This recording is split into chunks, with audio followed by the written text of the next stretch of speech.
What's going on YouTube? My name is Mr. Crippled and today I want to talk about Kali's aspect. Now before we get into the video, don't forget to like, comment, and subscribe. And if you have to keep up with any future content, I will be leaving a link to my Twitch and my Discord in the description below. Now, the first thing I want to go over with Kali's aspect is basically what it does. And there's a lot going on with this if you don't really feel like reading all of that at the bottom right hand or bottom left hand corner. But basically, it turns Kali into an ADC. She no longer has a stun, and she no longer gets the bonuses like the immunity to death or the immunities to slows, roost, displacements, all that stuff in her ultimate. Instead, what she gains is the cooldown on the ultimate is reduced to like 30 seconds at max level. She gains extra strength and intelligence. Her autos apply rupture, or 2 stacks of rupture rather than 1, and kills reset her cooldowns. Her marked kills resets her cooldowns. And the other thing that it does is that now her rupture stacks, whenever they reach 5 stacks, they deal burst damage and it heals Kali. So on paper, right? On paper, this sounds all well and good, right? And on paper, this sounds pretty strong. It's obviously not as strong as base Kali, but giving her the ranged option is kind of nice and does give her a little bit of sustain. There's a couple problems with this though. For one, the very first thing you're going to notice is the fact that she doesn't have any CC, right? This being a pushback now instead of a stun is cool and all, but in all honesty, if you really look at it, let me show you. If you really look at it, the knockup isn't all that. It's a miniature knockup. You really only use it to build those extra stacks and maybe get one free auto off, and that's about it. Other than that, you don't gain any strength. You don't gain any intelligence. It's just a knockback that does a little bit of damage, right? It's kind of mediocre. The other thing that you're gonna notice is that her autos do not hit hard. You are going to be 100% relying on your ultimate early game or on yellow numbers early games for you to be able to do any kind of damage, right? So it doesn't. And on top of that, to me, I don't know if it's just me, but these autos do not feel good to use. It could just be me. I'm not an ADC main. I'll be 100% honest with you. I'm not. But the autos do not feel good to use.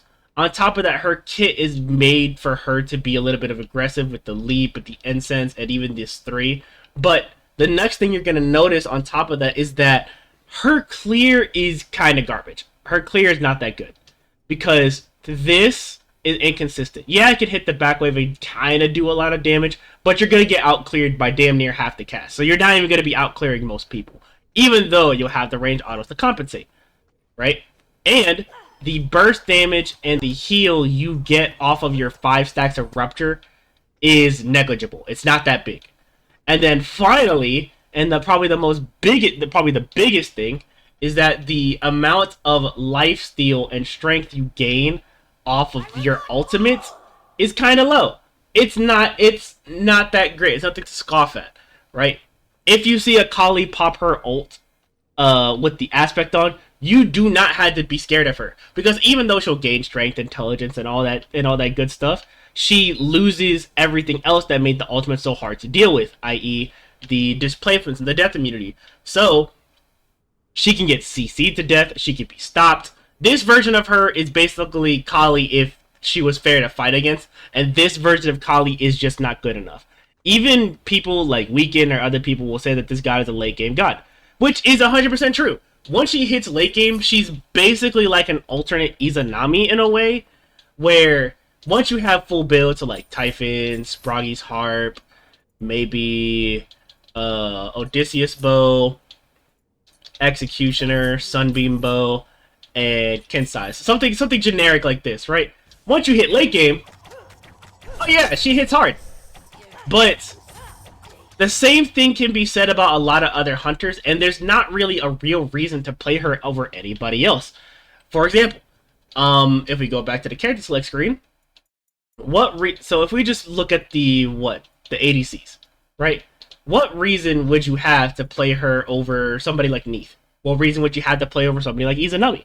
What reason would you have to play her over somebody like Rama, or Cupid, or Danza, or now, because of what they did to his kit, What reason would you have to play her over Aki? What reason would you have to play her over Poseidon? There's just, it doesn't offer enough to warrant basically to warrant playing the character, right? Because she doesn't offer anything. Her ultimate is extremely selfish, which is fine. Her damage is mediocre. She has to wait until a late game to really do anything. And she's very easily countered and outfarmed by half the cast. And a lot of people say, well, that's the point. She's a late game god, right? Well, you know who else is another late game god that nobody really believed in? Merlin. Merlin is exactly the same. He's meant to be played for the late game, and yet nobody plays him because he has to wait to the late game. And honestly, Merlin's better than her right now because they gave him some minor buffs. The current builds that are strong right now are really good on him. And at the end of the day, he still has a lot of lane pressure and AoE damage, and a lot of, I wouldn't necessarily say utility, but he does have slows, he does have pulls, he does have not like midi knockups too. There's a lot of reasons to play Merlin right now over somebody like Kali, and this is another example of a good late game god. Hell, Merlin now is more like a mid to late game god now, comparatively speaking. You'll find out very quickly, I'm not a big believer in late game gods, and this aspect kind of just shows that. Now, I could be wrong. I'm not saying that she can't do damage. I've had games where I've had top damage before with Kali. The argument isn't that it's the damage that's the problem, because she does do a lot of damage still.